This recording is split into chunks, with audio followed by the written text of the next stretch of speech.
kahit anong sugat naman, kahit anong lalim pa niyan, pag nasugatan ka, nag-heal. Diba? So I think in God's perfect time, nag-heal kami pareho. And nakita naman namin talaga na mas naging maligaya ang mga anak namin.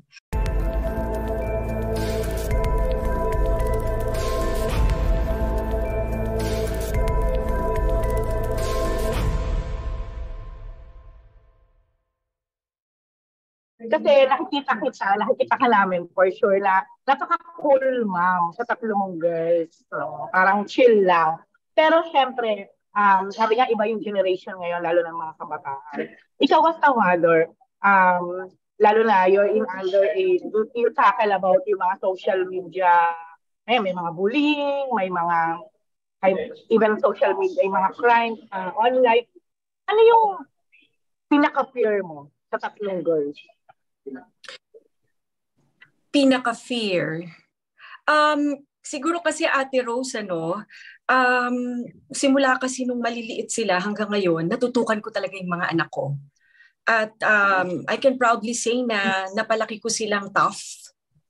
And naturuan ko rin sila na hanggang maaari talaga think before you click pagdating sa social media. Kaya so far so good, sa awa ng Diyos, sinasamahan ko naman ng pagdadasal. And parang lahat na experience na namin sa social media eh. Kaming mag-iina, ako nga lately, buntis daw ako sa pang-apat na anak namin, di ba? So, natatawa na lang kami. And when it comes naman to my kids, napaglaruan na in everything sa social media and na-handle naman nila ng maayos.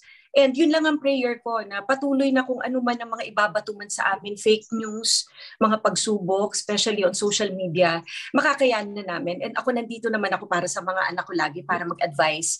And it's a good thing also na they now have a wonderful relationship with their own father.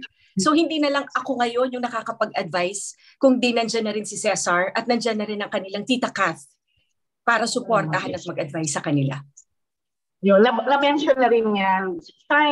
Paano nangyari yan? Na parang nag-360 degrees yung relationship niya ni Cesar, of course. Siguro, Ate Rose, because it's been almost 10 years ng separation namin. And kahit anong sugat naman, kahit anong lalim pa niyan, pag nasugatan ka, nag-heal. Diba? So I think in God's perfect time, nag-heal kami pareho. And nakita naman namin talaga na mas naging maligaya ang mga anak namin nung nagkaroon ng relationship. It just started last year, 2022, na nagkaroon ng forgiveness. And mismo nga mga anak ko nga sa mga interview, sinasabi nila na yung missing piece sa puso nila nabuo nung nagkaroon sila ng relationship with their dad.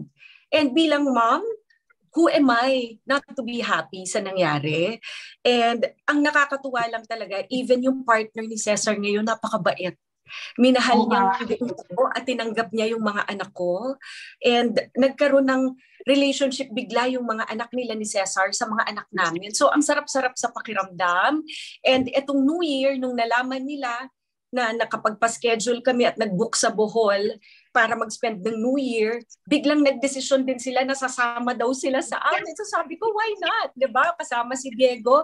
And it was fun. It was fun. Ang sarap-sarap sa pakiramdam na wala ng conflict, na nagkaroon ng forgiveness, and magkakaibigan na lahat. Okay. Last na time for you. Kumusta naman ang puso mo na ngayon? Pass.